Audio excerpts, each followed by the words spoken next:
very much in favour of the Conservatives right throughout the campaign, and that's a sort of a victorious front page there, with that image we've been seeing all over the press and indeed in images this morning.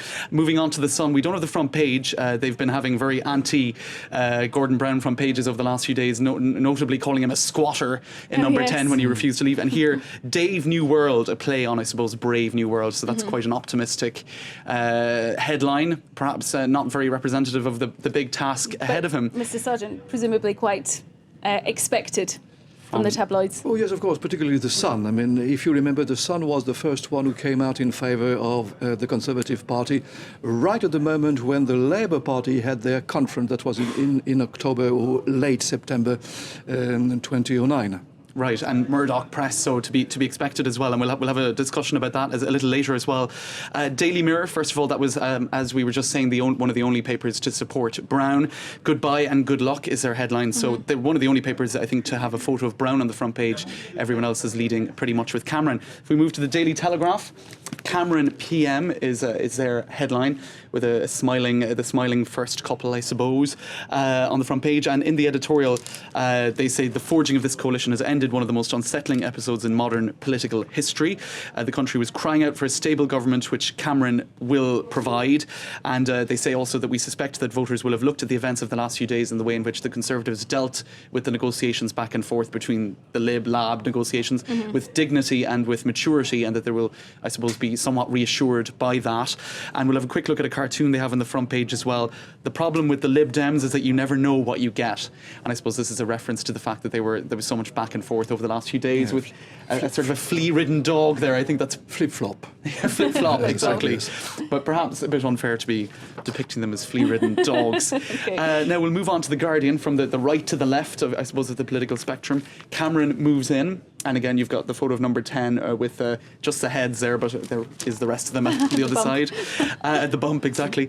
And so in their editorial, they're talking about, well, actually on the front page, they're saying this is the toughest hand of cards ever dealt to a new Prime Minister.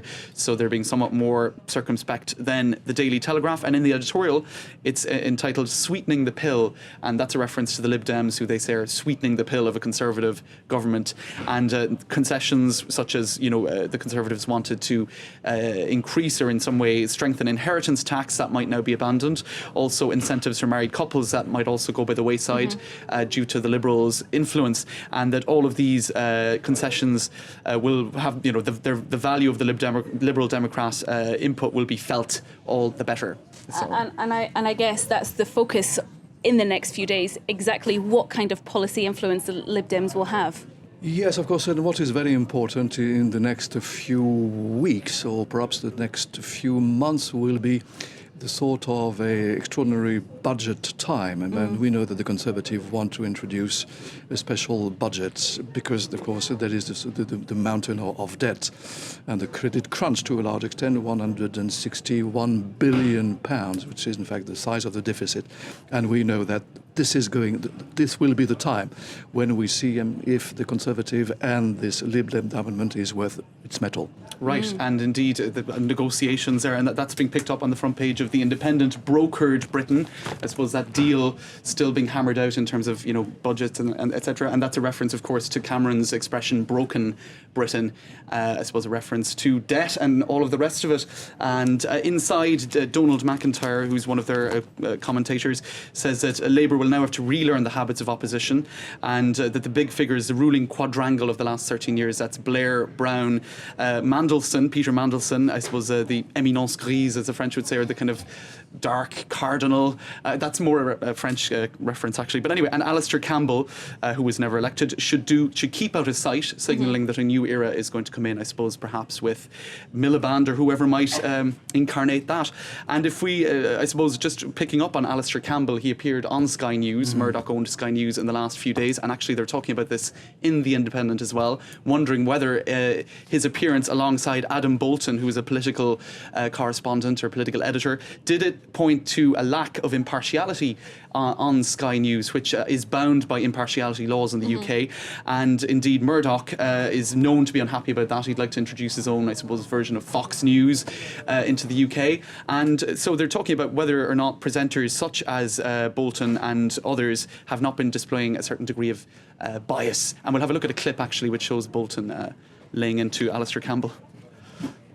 A lot more votes and seats Yes, I than know. me. Adam, you're obviously upset that David Cameron's not I'm Prime not upset. Minister. You are. You probably are. Calm Deep down, you down. probably are. Don't keep casting aspersions on what I Adam, think. calm down. I am commenting. Calm Don't down. keep saying Oh, what I God. think. This is live on No, television. don't keep telling me what I Dignity. think. This is what you Dignity. do. You come on, No, you say, no, I mean, one won the election. Jerry, it's when Alistair- George really did Alistair, well. you're- No, don't. You talk to me. I'm fed up with you telling me what I think. I don't care what you're fed think up with. that. I don't care what you're fed up with. You can think what you like. I can tell you my opinion. Don't tell me what I think. I will tell you why I think you're reacting Alistair, so you're being badly. No, I'm very. not, Jeremy. you are being a bit provocative here, not Well, necessarily sometimes so. politics is about Yeah, yeah. passionate things. Mr. Sargent, your reaction? Well, I mean, when you're in the business of running a rolling news television channel, and particularly when you do it live, as Sky does it, I mean, there are times when you're bound to face that sort of unexpected hiccups. And at the same time, I think that Adam Bolton was not entirely wrong when he suggested that probably Alistair Campbell had overplayed his hand. You know, he was considered as the master of the dark arts, just like Peter Mandelson, the kingmaker behind, in fact, the chair of power, the seat of power. But at the same time, Adam Bolton is known for his not for his views, but for his outspoken mind. But I can't say. I mean, I watch Sky News fairly regularly. I mean, I can't say that I've detected a single inch of bias in Adam Bolton. He was the one who ran, in fact, was it the first or the second? I think it was the second television debate between the three leaders.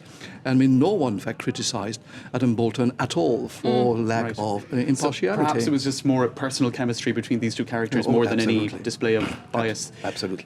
I think it was Kay Burley actually who was more criticised. She's another, I suppose, one news channel referring to another. Maybe we shouldn't be doing this, but she was quite critical of I think it was a protester for 38 Degrees, which is an electoral reform group, saying, "Why are you protesting? Why don't you just go home?" So I think that might be more, open to criticism. Yes. Okay, James Creedon, thank you very much indeed for a look at the newspapers, and Jean-Claude Sargent, thank you very much indeed for joining us for more analysis on the British elections.